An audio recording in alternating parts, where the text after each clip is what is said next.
আছে না নাই? আছে।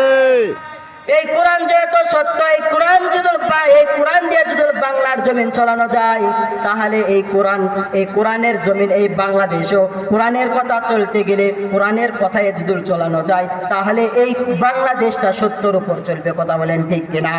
ঠিক।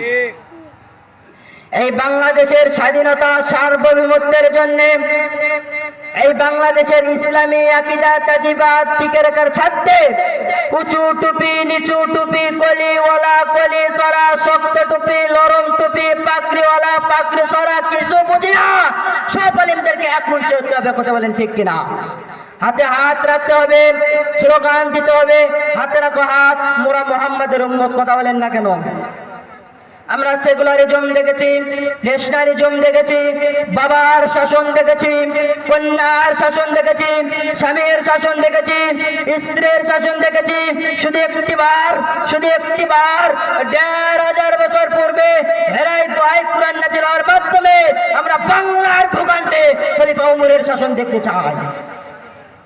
সূর্য থেকে ওঠা থেকে আমাদের বিজয় হবে নিশ্চিত। আইবির শাসন, বঙ্গবন্ধুর ভাষণ, জিয়াকের খার এরশাদে নানান তাল, ফখরুদ্দিন, ময়ূরউদ্দিন সব ঘোড়ার ডিম দেখেছে। সামনে টুপিওয়ালাদের বাংলাদেশ, আগামীর সূর্য, কোরআনের সূর্য, আগামীর সূর্য, ইসলামের সূর্য, আগামীর বাংলাদেশ, কোরআনের বাংলাদেশ। এই বাংলার জমিনে কোন নাস্তিক আর বেঈমানের ষড়যন্ত্র কায়েম হবে না।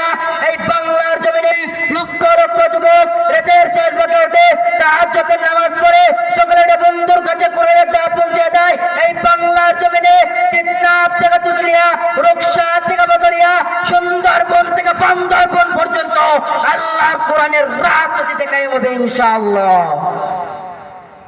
কথা বলেন ঠিক কিনা? ঠিক। আমরা খলিফা ওমরের শাসন দেখতে চাই কি চাই না? চাই। একটা কথা বলেন না, দেখতে চাই কি চাই না? ভাইরা আমার, বন্ধু আমার, মনোযোগ দা, দিলের কান্তে লাগে শুনেন।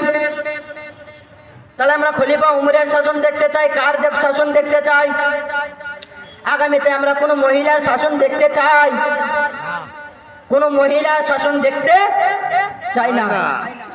পৃথিবীতে কেউ স্থায়ী হয় না, হোক না সে হাসিনা কিবারে না, চেয়ারটা চিরকাল থাকে না, চেয়ারটা চিরকাল থাকে না। ক্ষমতায় কেউ স্থায়ী হয় না, হোক না সে হাসিনা কিবারে না,